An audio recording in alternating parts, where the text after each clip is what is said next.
আইন শৃঙ্খলা মানে ওই ধুলিয়ান শামশেরগঞ্জ মোথাবাড়ি বেলডাঙ্গা মডেলের কথা বলছেন সম্ভবত।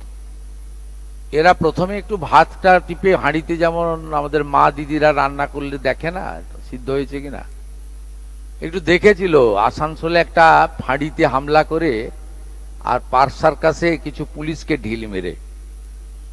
আমার মনে হয় তারপর থেকে আর কিছু দেখতে পাচ্ছেন না আপনারা, না পাবেনও না, বিশ্বাস রাখুন। আর যদি করে আমার থেকে কোনো খারাপ মুখ্যমন্ত্রী ওরা দেখতে পাবে না। ফুটপাত দিয়ে হাঁটার অধিকার জনগণের রয়েছে, সেই ফুটপাতকে জবরদখল করার অধিকার কারণ নেই। যেখানে সরকারের ভ্যাকেট ল্যান্ড রয়েছে, যেখানে জনগণের প্রয়োজন নেই, সেখানে বৈধ অবৈধ যদি বসে থাকেন মানবিকভাবে দেখব। কলকাতার বড় বড় চওড়া রাস্তা, জনগণকে হাঁটার জন্য ফুটপাত, এটা কারো হাতে দেওয়ার অধিকার আমাকে কেউ দেয়নি। আমাকে পাবলিক ভোট দিয়ে জিতিয়েছে, বিজেপি এবং এমএলএরা আমাকে মুখ্যমন্ত্রী বানিয়েছে। আমি জনগণের প্রতি দায়বদ্ধ। আপনার জনগণের স্বার্থ যেখানে যুক্ত রয়েছে সেই স্বার্থ সর্বাধিক অগ্রাধিকার পাবে। মুষ্টিমেয় কোনো ব্যক্তি বা গোষ্ঠী তার স্বার্থ আমার কাছে অগ্রাধিকার পাবে না।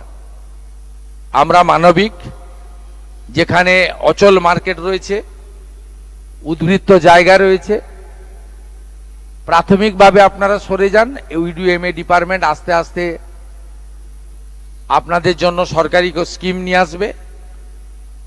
হকারদের জন্য ভারত সরকারের শ্রম দপ্তরের স্কিম রয়েছে, তার সুযোগ আপনারা পাবেন এবং অন্যান্য সুযোগ পাবেন। কিন্তু আপনি নিউ মার্কেটের রাস্তাটাই দখল করে নেবেন, মোটরসাইকেলও যেতে পারবে না, রাজাবাজারটা বেহাত হয়ে যাবে, খিদিরপুর মেটিয়াবরুজে আপনি যা খুশি করবেন।